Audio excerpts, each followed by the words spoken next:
Hello, I'm Tech and Gill of the Stellar Society Opinions, the one place on earth all relevant opinions matter. I know we've put in a lot of Queen videos last couple of weeks, but Queen are just that talkative, and they celebrated 50 years of awesome music last year. At the start of this year, Brian May released his first solo song in 20 years. There's a lot to actually talk about with Queen. Then I saw a thread on Quora. I'll link the thread down in the description.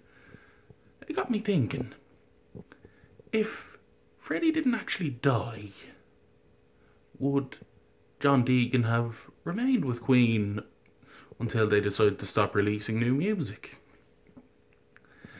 So I'm just going to give a brief presentation of both sides, my personal opinion on what would have happened, and I'll end the video, leave you for your comments down below. Okay, so John joined Queen purely for the love of the music. He ended up writing some of Queen's greatest ever songs. He wrote the bass line for Under Pressure, he wrote Another One Bites the Dust, and he wrote I Want to Break Free, which some people, including Roger Taylor, have said is a cry for help, as in John wanted to escape the music business.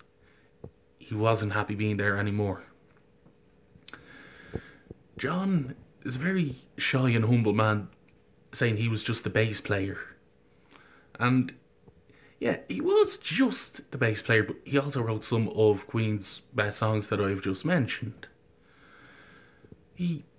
I think he credits a lot of that to Freddie, who he was very close to. Some even say Freddie was like a big brother to him. And then Freddie unfortunately passed in 1991, not long after I was born, believe it or not. And that really hit John hard, because his big brother, who gave him so much confidence in Queen, was just gone. Then again, if I'm just throwing this question out there,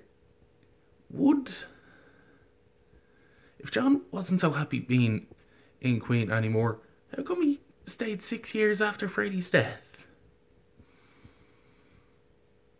Interesting question. What I think would have happened if Freddie didn't die, and I think the band would have stuck together, releasing new music until about 2008 to 2011. And in turn, they'd have already been in the Rock and Roll Hall of Fame. They'd have been touring so much long after that. And then with Bohemian Rhapsody around the corner,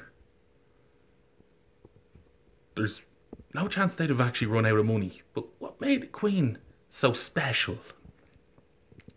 They reinvented themselves so often, and not only did they reinvent themselves, they produced classic songs. Like, you had Doing Alright as one of the first songs. It's a great rock ballad. You mixed opera in with Bohemian Rhapsody, you mixed disco in with Another One Bites the Dust, country and western for Crazy Little Thing Called Love, and gospel for Somebody to Love. You mixed pop rock, hard rock, Spanish guitar, military drum into innuendo. There are so many songs I could actually quote as to how they consistently reinvented themselves, but I'm going to stick to just those ones. And you have my opinion on if John would have stayed in the band or not, and I'd like to hear your opinions. Leave a comment down below, subscribe to the channel, share this video with a friend, click the bell so you never miss another notification.